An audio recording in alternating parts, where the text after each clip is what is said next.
Right. Okay, so to test it, I'm going to go to YouTube real quick and see if it pops up. Yeah. Do you Yeah. hear? It says we're live on YouTube. All right. We've Yeah. done it. I apologize, everybody, for the hang up. We had some technical difficulties. It's, not every day that you get to talk to somebody from Latvia when you're in Arizona. So probably some internet connection issues. But John Belak, I am your host with the one and only Oleg Gantimurovs from Latvia. Yeah. Hello, everyone. Hey, John. It's Yeah, dude. nice to be here. Thank you. Yeah, absolutely. And it's a pleasure to have you on. We were talking a little bit just now about kind of the landscape of what it's like to be a WAF referee or a world level referee, if you will. And we're definitely going to touch on a little bit of that. We'll definitely touch a little bit on Oleg's personal career and his upbringing when it comes to the sport. And more than anything, we just want to be educators. So I do have the chat up. If anybody's interested in any questions, please feel free to throw them in, especially while we have the opportunity to have him on. And then anything that Olegs wants to talk about, we'll probably cover as well. I don't have a time limit. I'm free, but I'll leave it up to him. Already one of my referees that I work with, D'Anthony Miller, saying, let's go. Nice. So we already have some referees that are excited to have you on, Olegs. No, I'm excited to be here. It's the Yeah. first in the in the live. I think because I tried to connect like for 15 minutes. So I'm like, oh, okay, I'm old. I don't understand anything. No?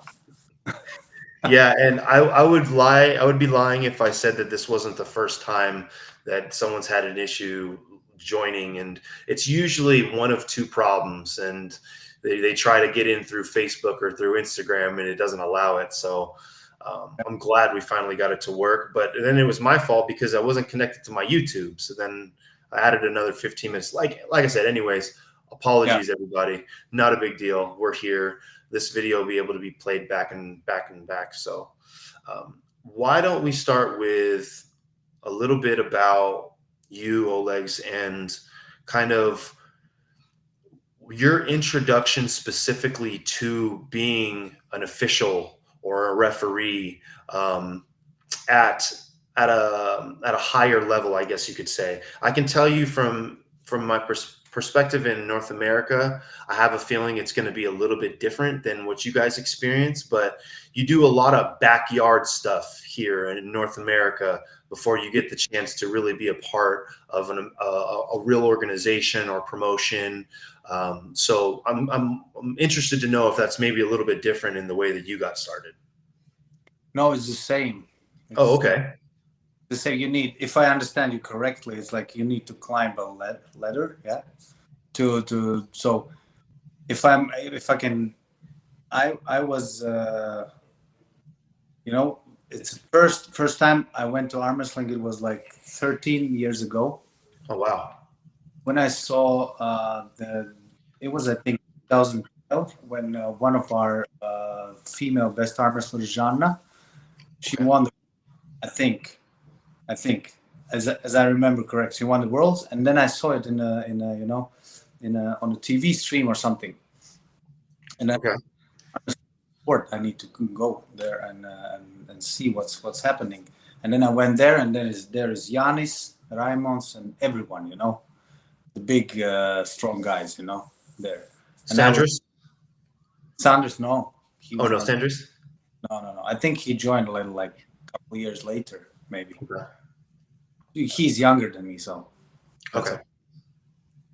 Yeah, Raimons, Coach Ray, and everyone was there, and I don't understand. I didn't understand anything about it. I was standing. I remember that I was standing like I don't know, 5 feet from the table, and I was trying to pull. Yeah, that was out. And then and I think they laughed at me, but okay. But Just like all the rest of us, though, I think we all started pretty separated. from the table, like Yeah. that was strange, yeah. So and that's if I'm answering your question, it's like I started from zero. I didn't Yeah. know anything about it. Maybe when we were kids, we were just messing around, just in a school, maybe something, but that's all. So what was your first experience? Um, I'm sure you were refereeing. Or I'm sorry. I'm sure you were arm wrestling for some time, like you said, as a competitor. And how long before you started getting interested in becoming a referee?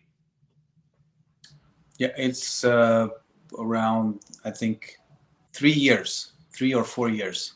So you competed for 3 or 4 years before you started to get interest in actually becoming a referee. Gotcha, gotcha. I Maybe. think actually that's probably for me too, is 3 years. Mm. You know what? I'm always telling that I was competing only in Latvia, Latvian nationals, and and there were all those big names right now in arm wrestling in my weight category. It Yeah, was 80 kilos. I don't know. It's like 190 pounds maybe or something like it's this. a huge class. Yeah, and there's Yanis and Vlad and every so and Coach Ray and and Yeah, always losing and losing, and then I tried, and then I think it was 2015. I tried to be a ref, something like that, if you can call that. And then I understood that maybe not then, but a little bit later, but maybe I will pull, but not professionally, not I yeah, will just for me. So I tried it, and then they are starting to tell me, "Oh, you're good at this." I don't know. I didn't realize it.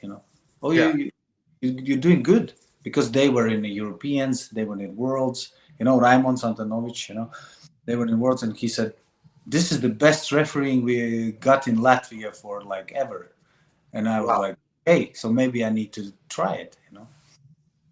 Yeah, and I think that's a lot of what happens is we become competitors and we fall in love with this sport by being a competitor and being someone that understands the quote unquote grind, right, of what it takes to be an arm wrestler. And to be good at arm wrestling, it takes a long time.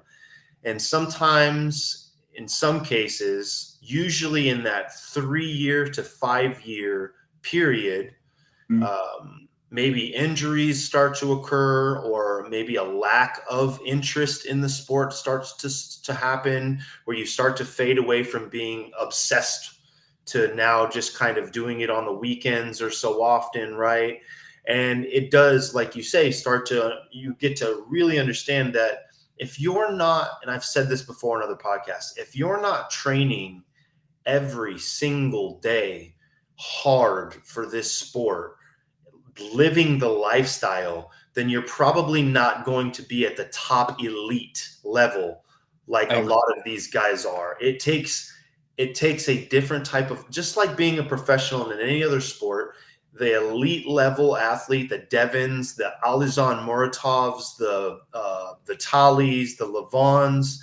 I don't think you want their lifestyle. I don't think you understand how hard it is to be that level. And sometimes at that 3 to 5 year mark, some of us say, you know what, I want to be a part of the sport still, but I don't want to necessarily, how do I say this, commit my body to something that it's not ready for. And so a really great way to do that is to become a junior level referee, Yeah, just to get the understanding of the rule set first and foremost, which you'd be so surprised nowadays how many arm wrestlers that have been arm wrestling longer than me don't know rules mm. in whatever it is that they're watching. And we'll definitely touch a little bit on that. But it's hard for a referee when you get hired by a promotion and that promotion expects you to follow XYZ rule set. And then when somebody sees it online and that's not the rule set that they're used to seeing or they expect, then it's our fault as the referee immediately. Have you ever experienced this? Yeah, I mean, it's very, yeah. You know what? I get used to WAF rules, World Arm Wrestling Federation rules, and it was very hard for me to do some kind of a super matches or something. And I didn't understand what they. When I saw WAL for the first time, I think it was 2016. I was like, what Great is example. this? You know, because I was a WAF, strict rules. No, no, no. Yeah. Referee knows what to do, and there is like super loose, super fight rules. You know, Yeah. and that's why spectators, or they don't understand what is happening, because they can be like, super big elbow foul and and uh, and legs on the table, and Yeah. something No like that. consequence. And nobody is saying nothing. Referee Yeah. is just, okay, this is good, or something. Yeah. Yeah, that's, if I understood you correctly, that's the issue. Yeah, yeah. I think I Yeah, know. it's hard because realistically, when you're a good referee or a great referee by any means, Mm, you're expected to know everything. And when that means everything, that usually means multiple different rule sets in different promotions and all these kind of things. And I don't think people understand that sometimes promoters will just make the rules up there, or they'll make rules up that just fits whatever they want to do. And when you see specifically, I want to talk about WAF rather than super matches, but when you specifically see a WAF tournament, which I was just got done watching, there's highlights up on Samson. There's highlights on Coach Ray's channel that you can see from the WAF tournaments that just happened at the beginning of this month. I would say there's a much larger percentage of matches that end in fouls because of the strictness, how strict it is at that level. did you watch it before, or this is like first time you're watching Europeans? Oh no, I've been watching WAFs for almost 10 years now. Okay, okay. So you understand. Yeah. Yeah. Yeah, and I've always been more of a fan than Europe, and I'm going to get eaten alive by saying this, Olegs. Everyone's going to chew me up, but I've always been more a fan of the European the European style arm wrestling than I have the North American style arm wrestling. And it's because of how long I've watched it and understood its fluidity and understood once again the rule set and how strict it is and how on point you have to be as a competitor Mhm. and as a referee to be a part of that organization. That's why they are saying, everyone is saying, and I think 100% will agree, that if you become WAF world champion, that's the highest. I think It's a big deal. it's a super big deal, and because you need to be 100% correct in every movement. I don't know if I express myself. Yeah, but Yes, you need to be like for 100%, not only strong, but you need to do everything.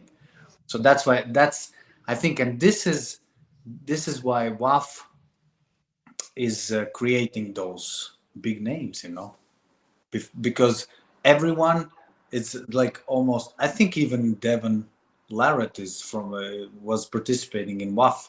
Like, absolutely. so yeah. Yeah, and we were just talking about Sandris, who's a great example of that. Sandris has had East versus West matches. He's had other massive promotion main event matches. Everybody knows Sandris now at this point, and he came from humble beginnings into becoming, I believe, junior WAF champion, into WAF Worlds champion, and now look at him, So I couldn't agree more that it's the standard or the highest level when it comes to arm wrestling, if you are able to achieve that. And you can talk about who was there that year or what year it was harder than what, who showed up, who didn't show up. But when you talk about the rule set and you talk about the level of officiating and what's expected from a competitor, it's still extremely impressive because of how strict it is, at the rule set. So and that's why when somebody is watching, let's say right now, the biggest promotion East West for the first time, because it's like it's so huge right now. So yes, and you watch those rules, and then you get somehow YouTube recommends you Europeans or worlds or some nationals. yeah, And like what is happening there? Because referees, what's referees doing? yeah. Why are they always stopping the match?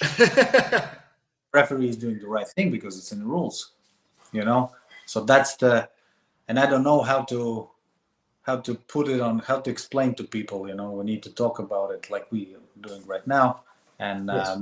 bigger promotions need to talk about this too, so they understand. So somebody will maybe love WAF rules, somebody will love super match rules because it's yeah. And you brought up WAL, which was a great example. I mean, and nothing against the WAL. That was a very fun time of arm wrestling. That was a time that created a lot of names and champions and a lot of figures in our sport. But realistically, that is modified arm wrestling. They changed the length of the pads. Yeah. They changed the way that you get into the straps almost. You didn't even have to slip. You could almost just kind of buy time, and then things would eventually end up in the straps, right? And so it was almost a modified version of arm wrestling. But I think what we're talking about is how the casual views the action in arm wrestling versus the purist, the actual sport, the actual competition of what arm wrestling really is for, I would say, 90% of us. A lot of us don't get the opportunity to operate in East versus West, King of the Table, that level, right? That's a very rarefied air. But a lot of us are going to tournaments, and a lot of these tournaments are using WAF rule sets. Yeah. And so it's a level of expectation, really. And when you see things like the WAL, it's fun and everything, but you have to understand that it's more of the entertainment value than it is anything else to be considered, especially when it comes to officiating, because of how modified it was. Wouldn't you agree? No, I agree. That was just for fun. Yes. Yeah. No, but they decide who is stronger, but the way they did it, it's funny way. Yeah. Like, I loved it. I watched it. Me too. In 2016, I guess it started. I think, or maybe even before. Yeah. So and it was like a huge thing. Yeah, and like I said, a lot of big names came from there. It was a ton of fun to watch, and a lot of people to this day still wish that WAL was around because it was so massive, and ESPN was involved, and there were so many different opportunities, I guess you could say. But I would be remiss if I didn't say that I'm very much happier now where the sport lies with East versus West and King of the Table being at the forefront. It's a different, it's like, I don't know. Apples and oranges. I'm very happy that we got East West. I'm an arm wrestling fan. Same. I think I'm maybe more arm wrestling fan than a referee. I don't Yeah. know. Maybe it's equal. And I love that you said that. yeah, and I just love to watch it. You know, I'm a fan of arm Yeah. personalities. I love them. You know, so and then the sports and when I watch this kind of sport like East West, I don't think about refereeing. I just I'm thinking about. I know that they maybe okay, maybe it's something is happening there. I understand it, Yes. but I'm just watching, like a Yes. football, whatever. And once again, we can also touch on that aspect as well. I mean, you've been there. You have actually refereed at East versus West before. It was one of the earlier ones, I believe. I can't remember which number it was. It was three. It was 4, 5, and 6. Okay, so some of the beginning ones that really created the foundation of what East versus West is now. I mean, speak on a little bit how much different it is to or how much different it was for you to referee one of those versus an everyday WAF expectation. It was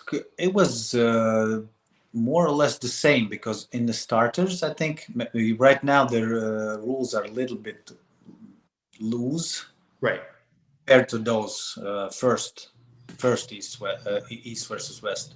So Okay. it was a little bit, it was I was very nervous, because it's a big deal. It's a cameras, it's a live streams, it's big names and promotions, blah blah.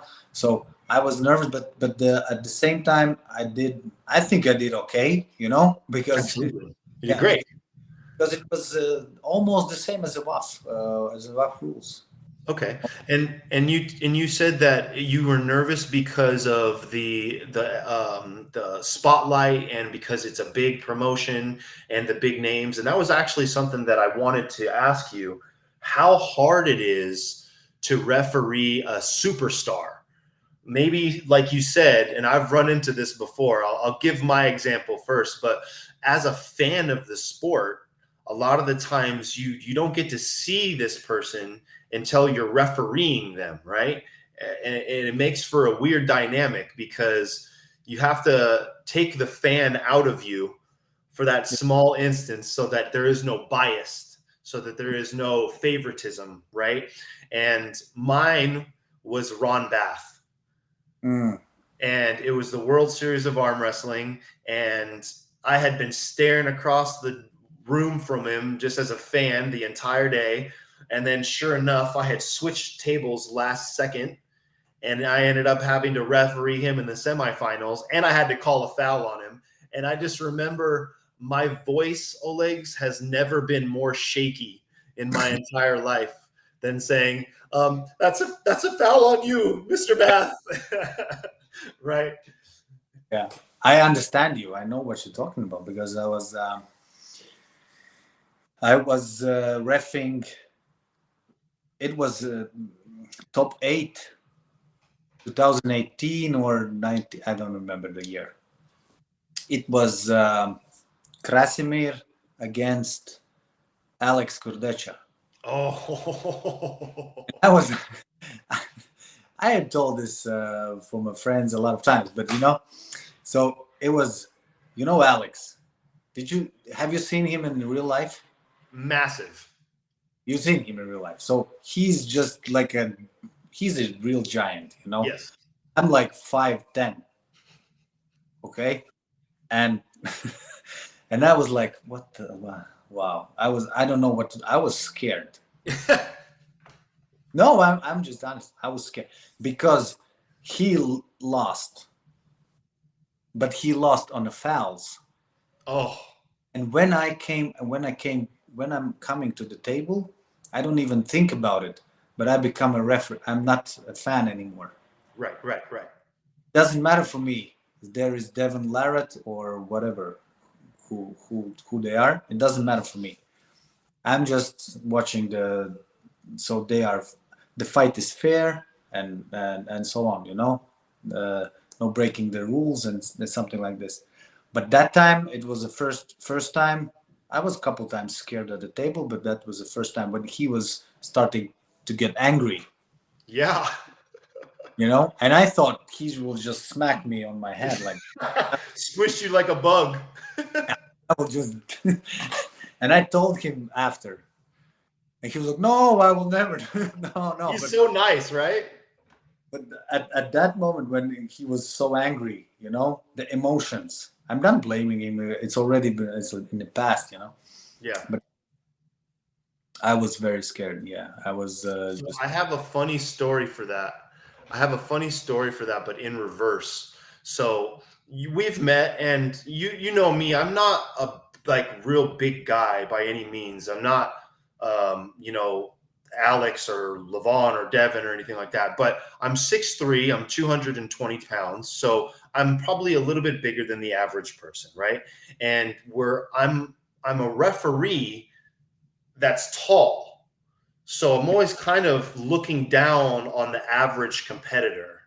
And there was this one tournament, I'm not going to use any names and I won't say where, but I had this gentleman who was in the 154 class. So that's like 65 kilo, something like that. Smallest guys. He's covered in tattoos and he's got the gold teeth and he You don't need is names. He already knows, yeah, right? and he's so fast. Yeah. He's so fast that he elbow fouled every time. And every time I called an elbow foul, he's, you don't know what the you're talking about. Get this referee, get me a new referee. Yeah. And I have to sit there and keep my cool Mm. and be a professional, you know? So it goes exactly what you were saying about you take the referee, I'm sorry, you take the fan out of you when you get to the table.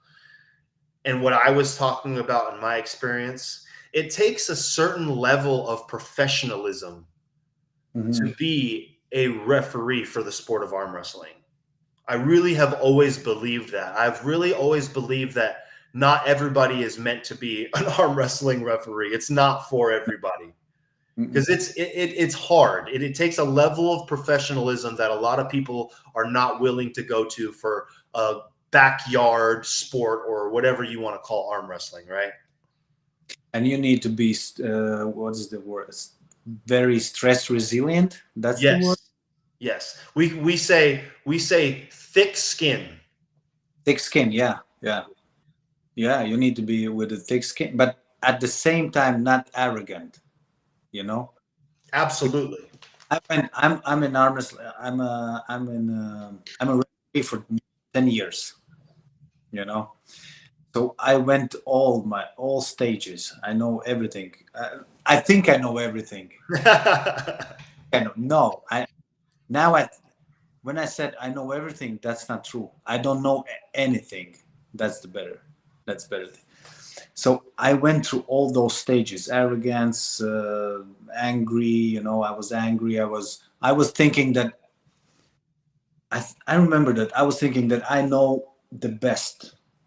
Everybody else is like, what the hell they're doing? You know, Yeah. on the table, those referees, they don't understand. I will go and explain them how to be a referee. And when I was like 2 or 3 years in arm wrestling, I was like, they're doing wrong, and they're like 20 years in arm wrestling, and I Yeah, will seriously. explain them. Let's say WAF master referees or something, you know. And I went to all those stages, and in my experience, this is the only thing you can get better. That's it. Like, Absolutely. I don't know. Maybe I'm saying trivial or just things everyone understands, but if you go through that all those stages, and now in my referees surroundings, my friends referees, I can see all those stages in them. Yes. Oh, Yes. The process that we go through is what creates that professionalism that I was talking about. Yeah, you And can. Yeah, your English is way better, so you can say it in no, three. no, exactly, exactly. I can explain it for the viewers if that's easier. But no, it's something where just like the as a competitor in arm wrestling, it's important for you to go through a process, for you to go from practice to becoming an amateur, to becoming a professional, to becoming the elite. And in Oleg's case, from competitor to junior referee to senior referee, all the way up to WAF, world's master referee, right? Incredible. Incredible. How long did it take? I'm sorry, go ahead. No, I just remembered that about the arrogance at the table as a referee. I was when I was in it was 2 or 3 years. No, wait a minute. Huh? It was 3 years ago, I think. It was Almaty, Kazakhstan World Championship. Oh, wow. Three, no, two, maybe 2 years ago. Okay, and I was thinking that I will get my master's there. You know, because Yeah.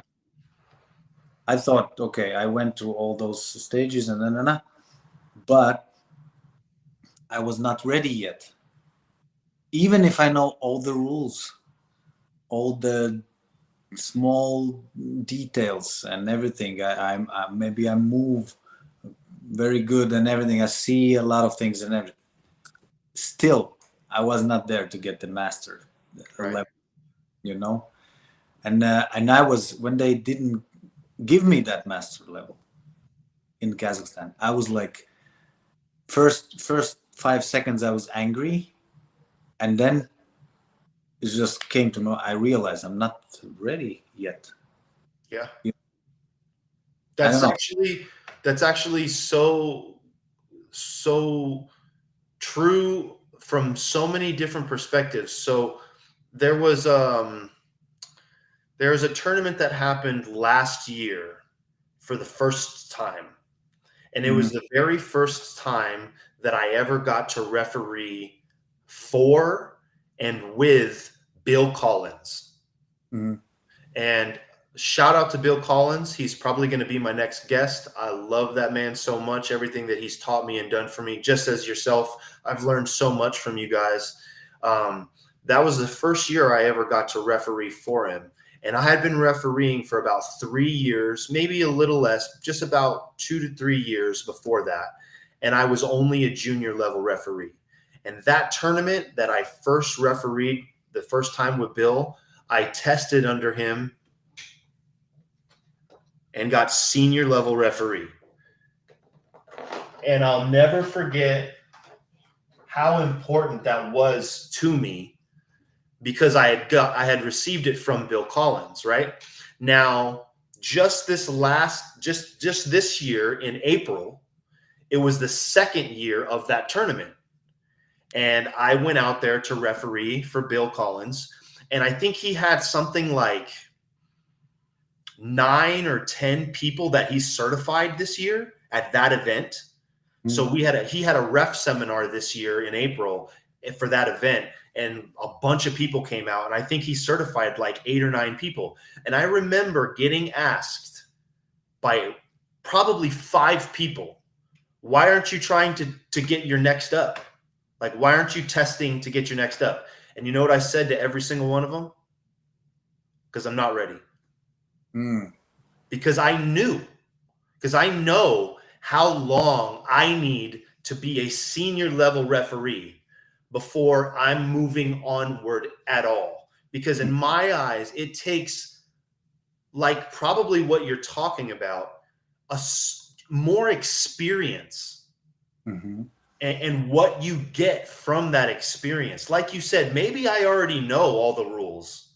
Maybe I already am a very good elbow foul caller or shoulder, or whatever you want to say that you're known for calling, or you're fast on, whatever. It doesn't matter. But the experiences that you get by just sheer number of matches that you've refed, Mm-hmm. and hopefully at a high level, because at the higher level, the more consequence and the better that you get through that, right? Yeah, yeah, yeah. I totally agree. Yeah, yeah. It's like that's why I'm in arm wrestling, and that's why I'm a referee. Because when I heard somebody talking like this, I'm like, yes, that's my family. It's in the heart, you know. Absolutely. I totally understand what you're talking about. So, Yeah. I have a question, or somebody in the chat. I'm sorry, D'Anthony, that it's taken me this long to get to it, but D'Anthony Miller, who is somebody who I've refereed with quite a bit, good friend of mine. Shout out to D. His question for you, Olegs, was, what was your first big stage event? So I'm guessing that for you would probably be WAF. Like, when was your first WAF experience? WAF experience. It was 2017. Okay. It was Europeans. Okay. The big stage. If you yeah. Before that, nationals, and then Norwegian nationals. Yeah. So, but if we're talking about super matches, it was top eight. Oh, the one you were talking about with Krasi and Alex? Oh, I was in. That was just some kind of a, like, they were fighting to get in the top eight. Oh, okay. So, and I was a referee for Igor Mazurenko in 2000, I think 18. You remember that sad day when Pushkar died, you know? Yes. Yes. But I was there for the first time, so I think this is the biggest. You know, I saw Devin Larratt for the first time. I was like a teenager, like a, you know, like Fanboy. yeah, yeah. And I saw Denis Siplenko for the first time. Wow. He was, and when you saw him then, there was probably nobody bigger. Oh, he was just like, I was like, what is happening here? Who's that? You know? Yeah. So I've had the opportunity now to see some of the biggest people in arm wrestling. And I don't, the camera does no justice to how big some of these humans really, truly are. I mean, they are like Alex, or I mean, like Oleg said about Alex, like literal giants. Like they would dominate in multiple other sports if they decided to go that way, just because of their sheer size. you know? Alex was a football player, right? Yeah, American. yeah. So you don't, if he's running, I don't want to get in his way. No, that's, Go ahead. It's like the bull with the red cape. For me, the biggest surprise at first was Georgy Svetkov. Like, to mm, me, when you see Georgie on screen, he looks fat. And yeah. then when you see him in real life, you realize he is solid muscle everywhere. He is a huge block of a man. And so it's just crazy. The camera does no justice to some of these world-class athletes, because they really, like I said, you have to live a lifestyle to be at that level and to be able to achieve what these guys have done. And it's not an easy lifestyle, I'll say that. Me and Olegs, we got it easy. Yeah, yeah, right. And if you know, if you want, so I was, I don't want to say shitty, but not so good arm wrestler. you know, but like you said before, I want to stay in the sport because I love it. I love the energy. I love the people. I love, you know, that family thing and everything. Yeah. And and this is for the new referees. Maybe they will, you know, if somebody is watching or will watch later, new referees who want to become referees, you can travel the world and you can see your favorite arm wrestlers. You can talk with them. You don't. Amen.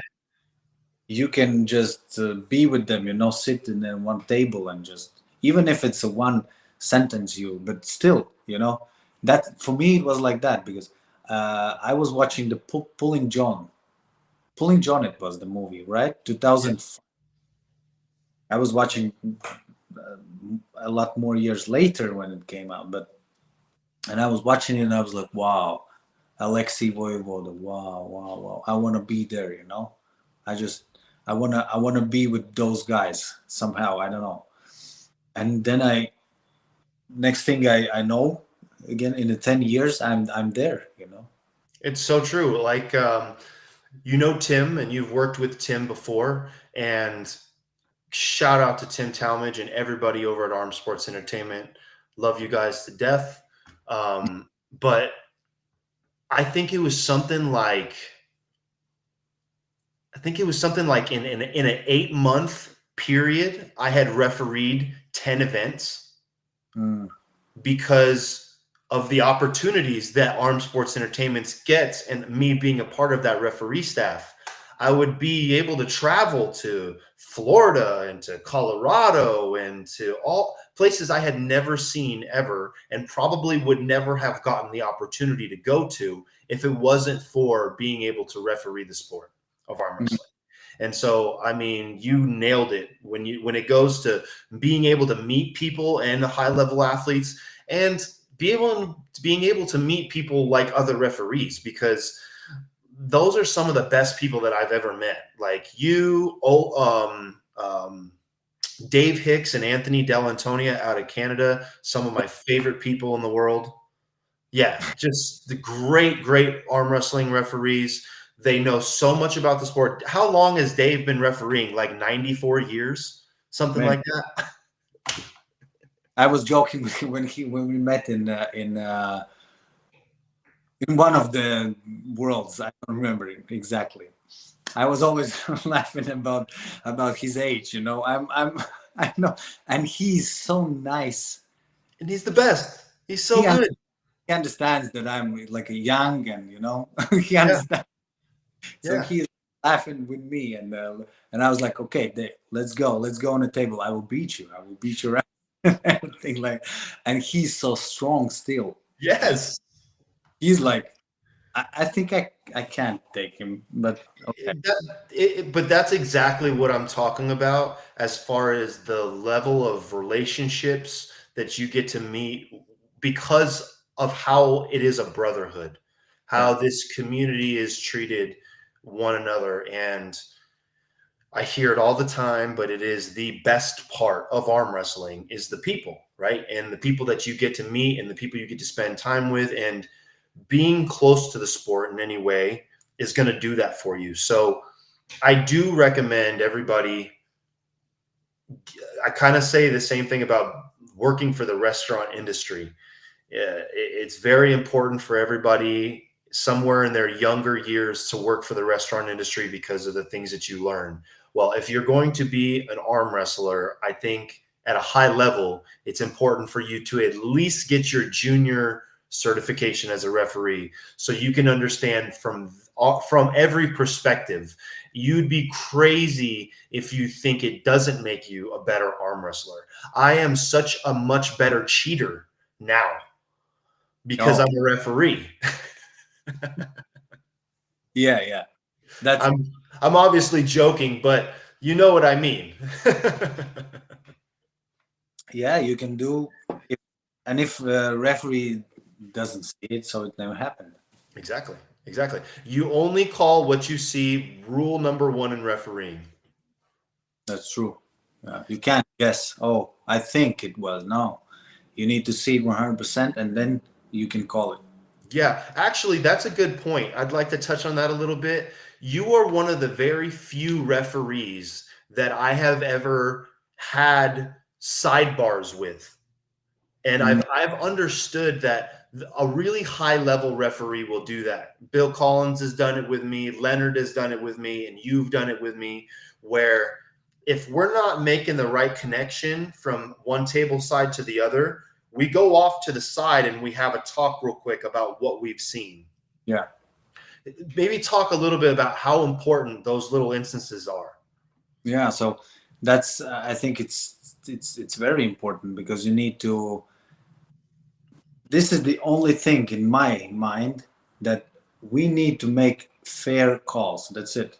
So there is no advantage for for one of the other athlete. That's it. We got a rules set. We got the rules, And so, and if there is something, I don't know exactly what it can be right now, but one of us, let's say first referee saw something and the other maybe didn't saw anything, or I don't know. And they're like looking at each other, and that happens a lot, looking at each other, don't know what to call. So it's best that you can just call your second referee, you as a first, you see, and just go a little bit like for 10 seconds and just, what do you see? What do you saw, And he will tell you, not I think, but I saw elbow foul on this guy. Okay.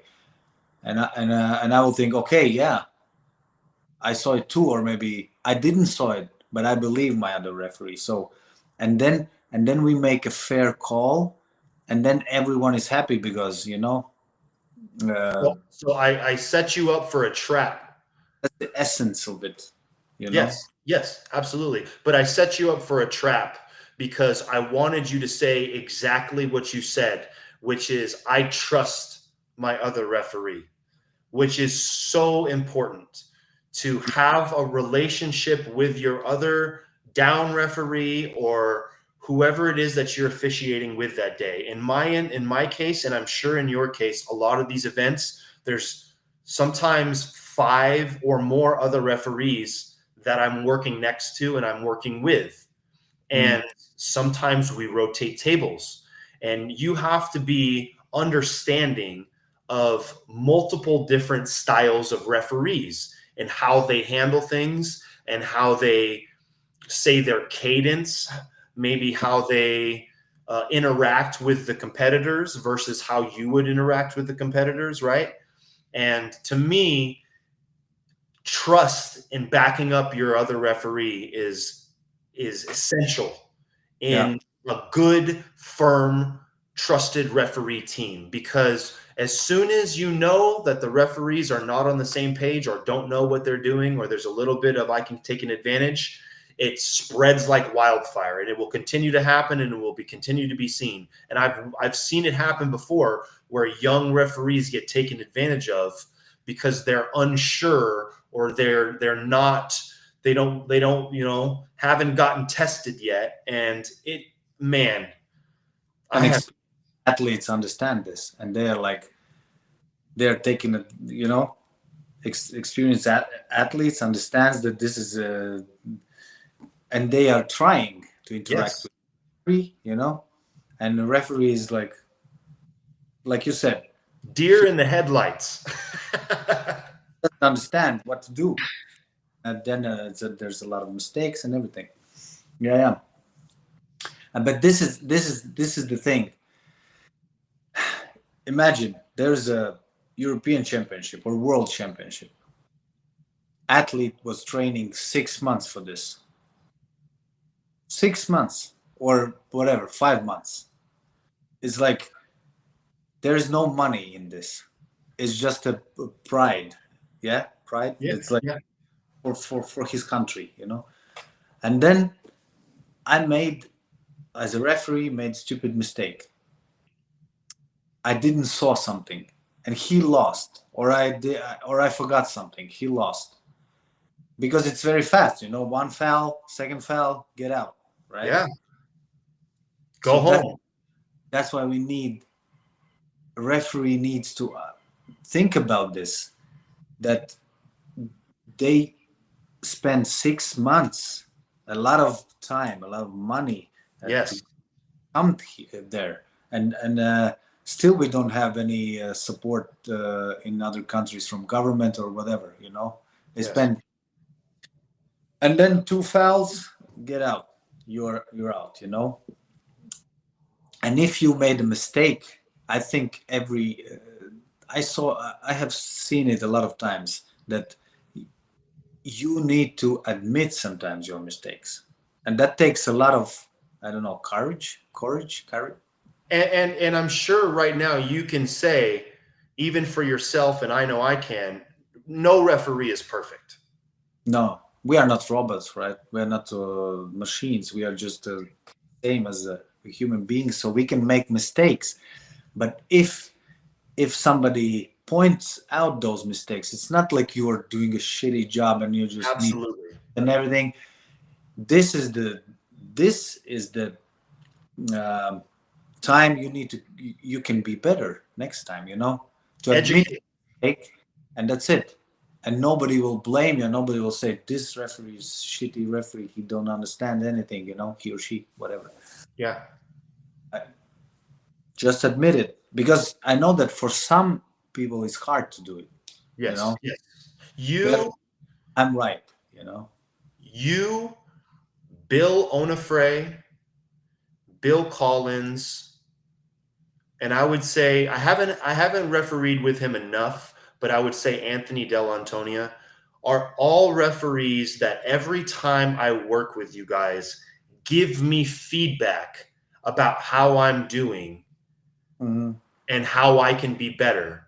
And every single time that has happened, I have walked away not only a better referee, but a more understanding competitor, a more understanding arm wrestler, a more understanding referee, just because when you get criticism from another grown man, the first thing that you want to do when you're on the stage is battle them. Well, well, more or less just say, "Oh, maybe you're wrong, maybe you're right," or have some type of argument. But like you said, there are levels to how many years people have been doing this, and how there are levels to promotions, and how a standard of WAF. And when someone of that caliber is teaching you, it is so valuable. It is so, I don't want to say life changing, but that's why I brought up you four, because every time I get the opportunity to referee with you guys, I understand I'm leveling up after today. After Nice. today, I am getting better at my job. That's very nice to hear. Yeah. And I Yeah. remember you were like, oh yeah, yeah, I can do, yeah, oh, I will do that, I will do this, when I tell you something, I remember right now. Yeah. So this is how you get better, and this you and after you will get better, you can teach somebody else, and it doesn't matter that you don't have maybe master or super universe level or something. if Right. you if you're good at this, and people will see that you are understand and you're good at in arm wrestling and as a referee. So you know and Yeah. and when I get to the point, uh, I thought maybe, how to say it, like, there is no point to go on the championships just to be a referee and don't teach nobody. Absolutely. It's just like, that's like, I don't know how to express myself in It's called, what Olegs is talking about is it's a moral obligation when you get to be that level of referee to teach the youth or the younger referees in the sport, because that's going to level them up. That's what's going to make them better. You Yeah. know, I Yeah. remember the thing that I'll never forget, what you taught me the most was the importance of, one, being loud at the table, Mhm. and two, single word directions. So instead, I was talking in sentence. So I'd say, okay, we're going center, let's go center. And you just say one word, center. That's it. Because when you're speaking to multiple different languages, every single new table that comes up, one word that everybody gets used to. So it's a more clear understanding. And it's little things like that. It's like that, detailed. It's that small that makes a big difference, right? Hmm. Yeah, yeah, totally. Yeah. That's interesting that somebody is remembering the one thing, but in his own perspective or something like this. Yeah, Oh because yeah. I don't remember that I tell this. But once again, you taught me so much that day that I'm sure there's a lot of different other things that I probably already forgot. But I just mean, I just mean that the most important things that I'll never forget were those small instances that you were teaching me why those things were important. And that is why it's so powerful, is because when they stick with you like that, and I have the same thing with Bill Collins and what he's taught me, and Bill Onufray and what he's taught me. And that is the process that we talked about that makes you level up and get to being, hopefully one day I would be blessed to be a master referee. You know, I know what kind of dedication that takes and commitment that takes, but You got yeah. all. Yeah. Speaking of which, how long did it take you to get master? 10 years. It's crazy. Crazy. Maybe not 10. Maybe let's say 8. But still, you rounded. I mean, you were in the range. You know, you knew probably around that 10-year mark. And I mean, Bill Collins, for example, I don't even know how long he's been reffing. Bill Onufray, same thing. Dave Hicks, same thing. Longer than I've been alive, probably. You know what I mean? Dave Hicks is like he's mastered longer than we are alive. Yeah. Yeah, he's a legend. Leonard Harkless, you know, Yeah. you name it. Why don't you? So I have a few questions that I'm going to ask every guest that I have on, and once again, it's just your personal how you would take it. But walk me through the process in which what a referee goes through when calling an elbow foul. You mean when I saw elbow foul? Yeah. Yes, yes, very detailed. How would it go for you? I don't And know if I. it's not a trick question, by the way. No. I don't know if I understood correctly. It's like what are my actions? Yes, yes. Yeah. So when I see elbow foul, it's right now. I think it's like reflexes, maybe. Yeah. No, it's like your brain understands, your eyes can see, and your brain get this, signal, and it's like, and then arm is moving to stop it. Perfect. I Perfect. need to just. I saw it. My brain send a signal to my arm or something Yes. like that, and it's like a reflex. It's like maybe I don't know. It's natural. You just stop. You know. Stop, one foul. That's it. That's just in my. It I think happens so quick, like you said. it's in my blood right now. It's an No, but IV. yeah, it's like I wanna referee. It's 3 months without it, so I Yeah, need. you're getting the I, itch. I need. Well, why I asked this question, why I asked this question is exactly what you did. It wasn't a trick question, but it was a trap, because you talked about stopping the competitors, Yeah. and it's one of the, to me, biggest safety things in our sport. And I've learned a few different ways of how this goes, and I'll explain. So when someone is arm wrestling and they're in a losing position, and Mm. you have to call a pin, or you have to call a foul.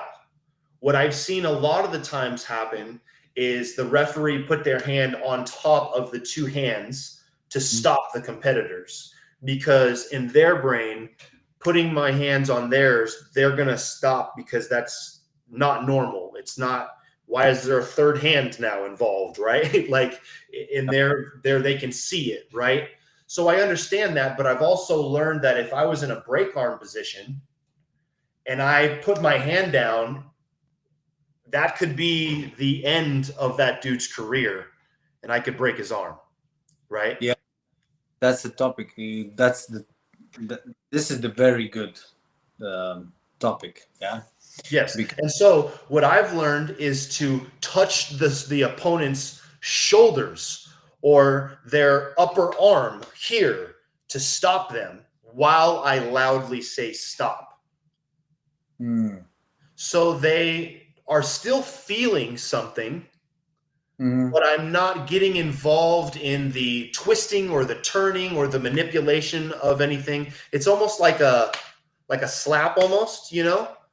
But you know what? Yeah, maybe I never did this. I never done this before. But you know what we're talking about with the WAF referees about this topic, and we decided to do it. You know, when they are in the break arm position, like you said. Yes, yes.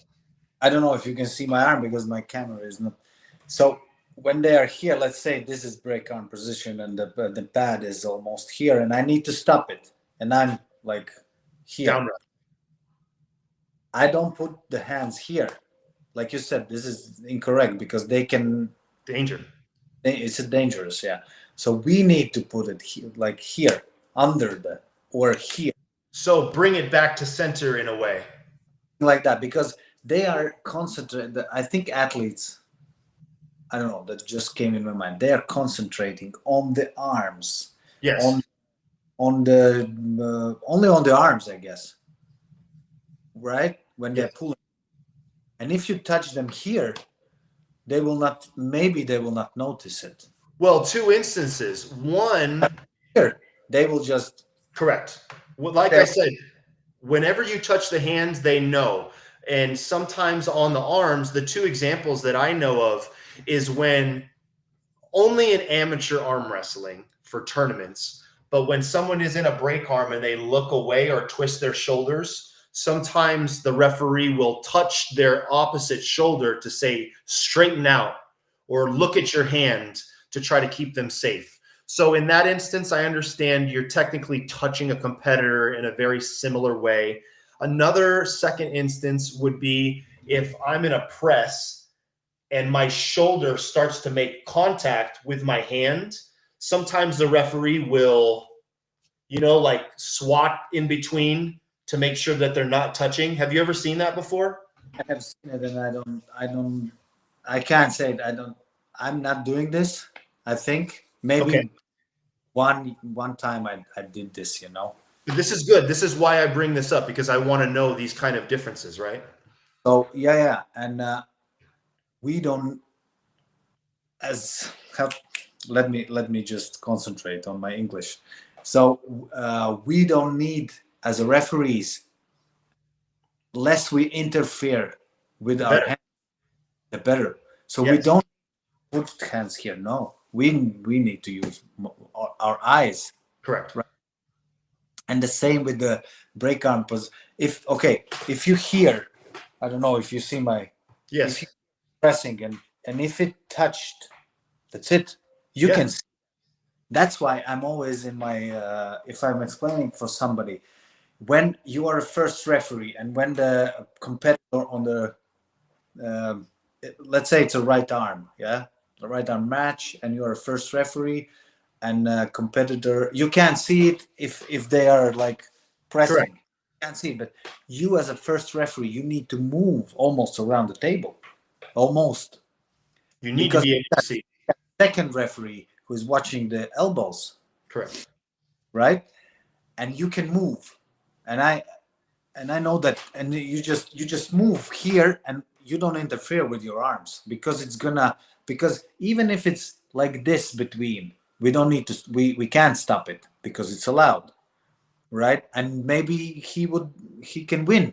And if you put your arm inside the grip or something between the shoulder and the arm, you can interfere with that and you can mess up everything. Correct. We just need to watch it. We don't need to touch it. We don't need to put. I saw a lot of, and I did the same before. When I was not experienced, somebody from experienced referees told me that you don't put your hands. When sometimes you don't see the level because it's almost in the middle of the table, Yeah. but on the losing side, and you can't see the pad. You can't see this level. So sometimes some referees is putting their arms there. Yeah. You just put the fist in there and just so they can understand the level. You can't do that. And Right. and the same thing is with when you are as a second referee. I guess it's more. I know that the back hurts if you're standing there like 3 hours or something like this. I know this, but you can't touch the table because it's again it can interfere in the match, you know. So you just need to do whatever you need to stand something or Yeah. maybe so you don't touch the table, but you are in a hand reachable. Yes. Well, and I would like to touch on this a little bit because this is a great example from somebody who is at the WEF level and gets to referee for WEF versus somebody who I can tell you probably 70, maybe 60 to over 50% of the time, the tables and the setups that we're using are very janky and they move.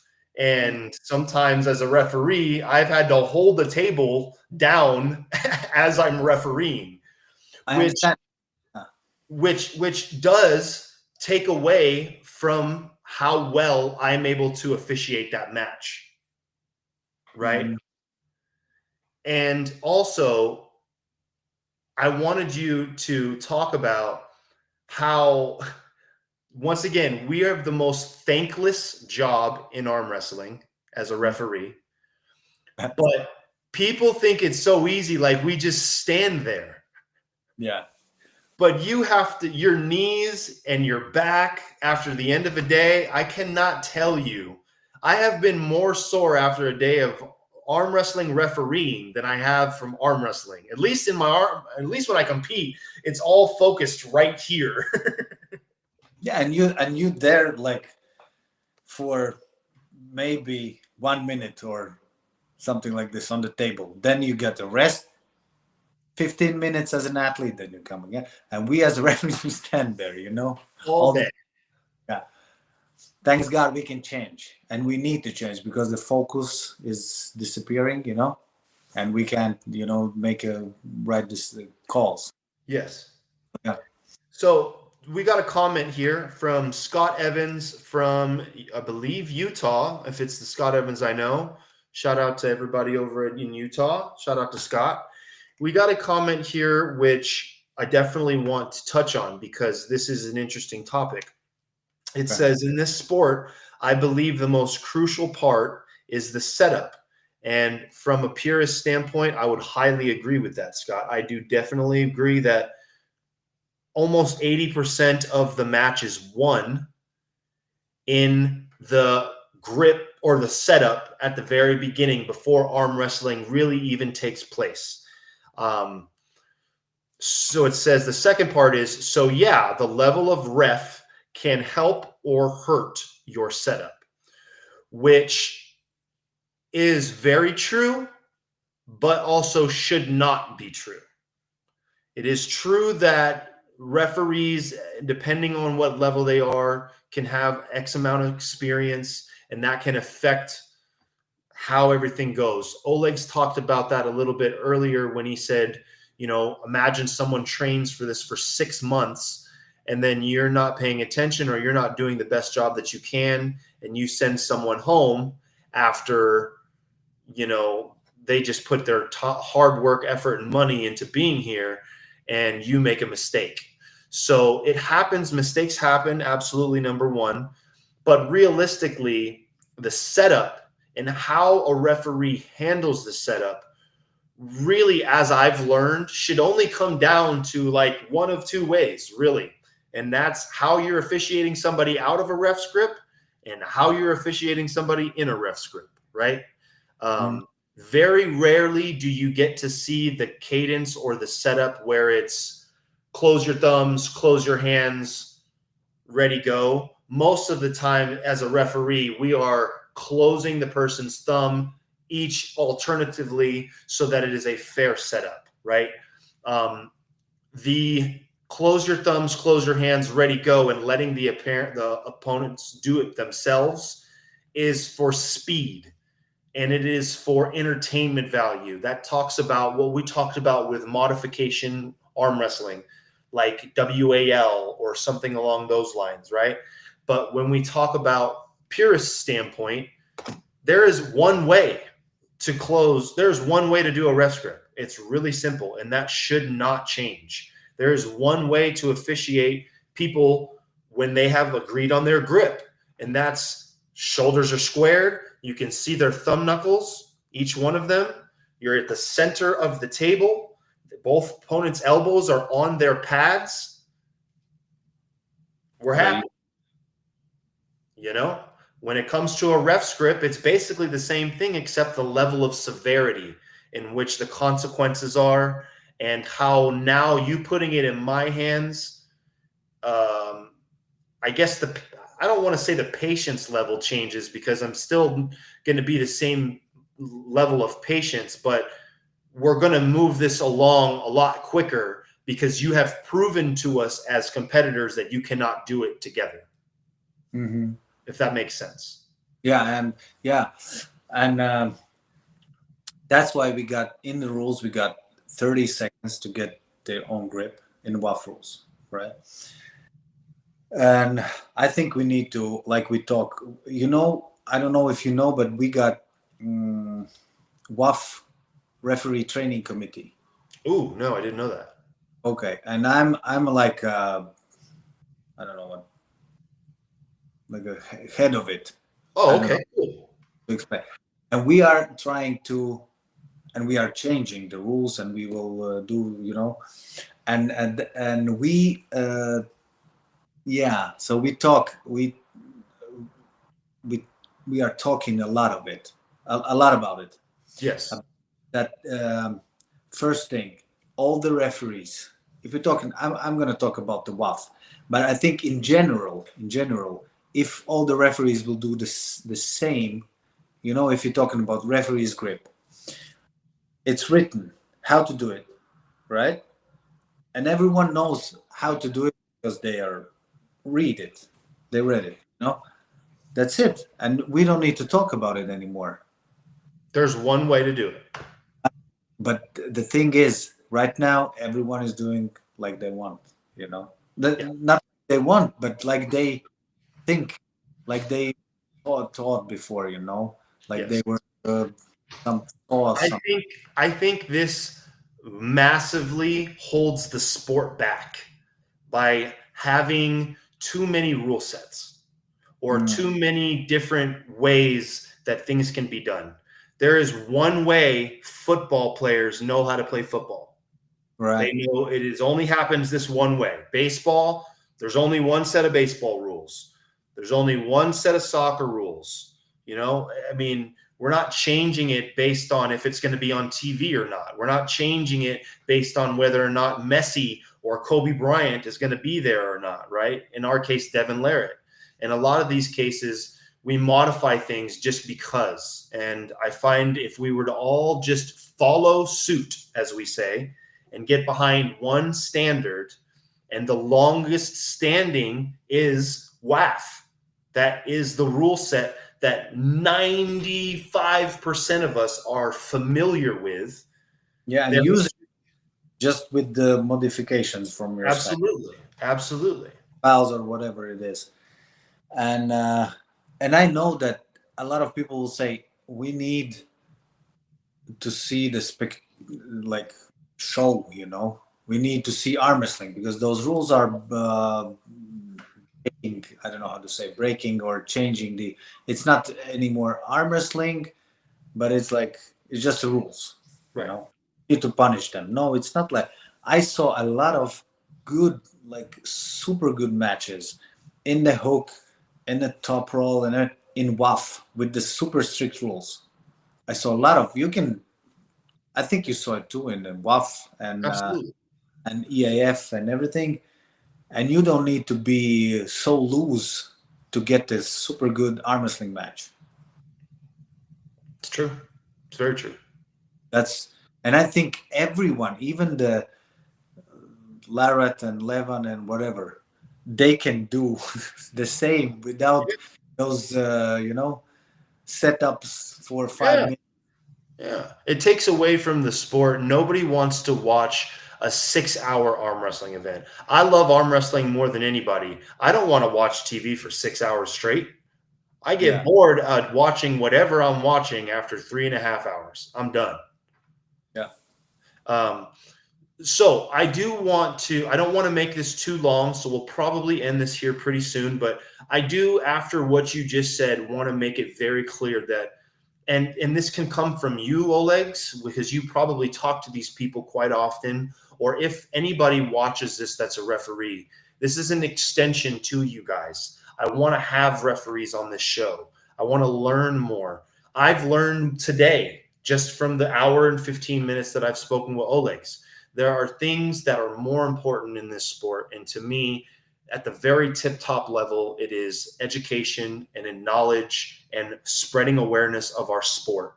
And I think this has the opportunity to do that in all three categories. And I don't know everything. I don't know anything, as Olegs said before, but that is what we want to change with this podcast or this show or whatever you want to call it.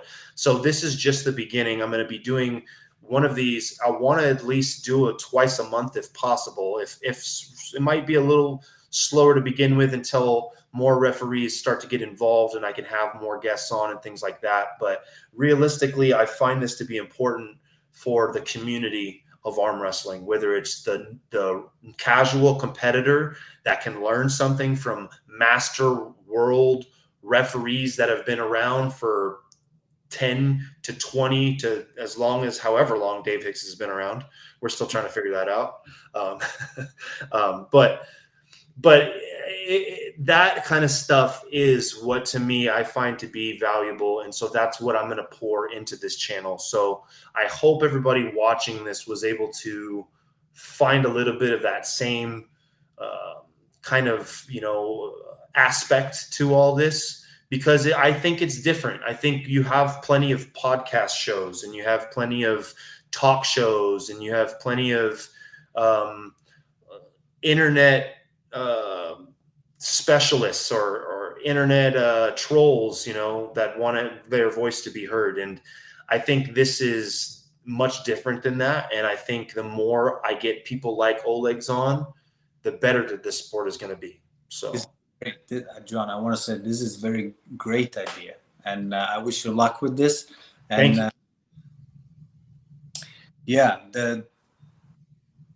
When you're gonna get a lot of good referees and you're gonna talk about the rules every time you get, I don't think you need a script. I don't think you just need to you just need to talk about it, and there you got the pearls. I mean, you got the best ideas and everything. And I would love to be some, maybe in the future, Absolutely. The only one thing that I can see happening is potentially needing translators for certain referees that I might come across that might not know English as well, but are still at the highest level. I don't want that to stop them from thinking they can't come on.